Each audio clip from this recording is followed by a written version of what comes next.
Hi hello friends, இப்போ நீங்கள் பார்க்குற இன்ஜின் பார்த்தீங்கன்னா ஒரு எக்ஸல் 100ஓட இன்ஜினு. கஸ்டமர் கம்ப்ளைண்ட் என்னன்னு பார்த்தீங்கன்னா ஒரு 2-3 தடவை இன்ஜின் வேலை பார்த்துருக்காரு. ஒரு 10,000 கிலோமீட்டர் ஓடு தான். ஓடனோடனே பார்த்தீங்கன்னா பிஸ்டன் போட்டு சீஸ் ஆகிடுதுன்னு கொண்டு வந்திருந்தார். சரி, நம்ம என்ன பிரச்சனைன்னு சொல்லி இன்ஜினை கழட்டி பார்க்கும்போது பார்த்தீங்கன்னா இந்த கேஸில் இன்ஜின் கேஸில் பார்த்தீங்கன்னா கிராங்குக்கும் சிலிண்டர் கிட்டுக்கும் உள்ளர ஆயிலை ஸ்ப்ரே பண்ணுறதுக்கு ஒரு சின்ன ஜெட்டு கொடுத்துருப்பாங்க. இந்த ஜெட்டு பார்த்தீங்கன்னா அடப்பு இருந்திருக்கு, சின்ன அடப்பு. அதனால் பார்த்தீங்கன்னா ஆயில் ப்ரெஷர் இல்லாமல் சொட்டு சொட்டாக இன்ஜினுக்குள்ளேயே விழுந்துருக்கு. ஸ்ப்ரே பண்ணால் தான் பார்த்தீங்கன்னா அவங்களுக்குள்ள எஃபெக்டிவாக அது ஒர்க் ஆகும் சிலிண்டர் கிட்டுக்குள்ளே. இந்த மாதிரி ஆகாதனால பார்த்தீங்கன்னா ஓயாமல் இன்ஜின் சீஸ் ஆகிட்டே இருந்திருக்கு. சரி, என்ன பிரச்சனை நம்ம கழட்டி பார்க்கும்போது இந்த இது அடப்பாக இருந்துச்சு. சரி, நம்ம இந்த அடப்பெல்லாம் எப்படி எடுக்கலான்றதை பற்றி சொல்கிறேன். இந்த அடப்பை வந்து நிறைய பேர் வந்து கேரோசின் ஊற்றி டீசலை ஊற்றி வாட்டர் வாஷில் அடித்து எடுப்பாங்க. அப்படி எடுத்தாலும் ஃபுல்லாக வந்து அதுக்குள்ளே இருக்க அழுக்கெல்லாம் வெளியே வராது. இதுக்கு பெஸ்ட்டு சொல்யூஷன் என்னன்னு பார்த்தீங்கன்னா ஒரு 45 ரூபா 50 ரூபா ஹார்பிக் வரும்.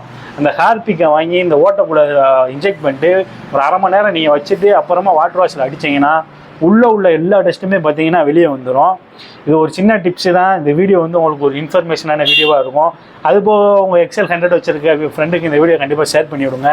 வீடியோ பிடிச்சிருந்தா லைக் அண்ட் ஷேர் சப்ஸ்கிரைப் பண்ணிக்கோங்க. தேங்க்ஸ் ஃபார் வாட்சிங்.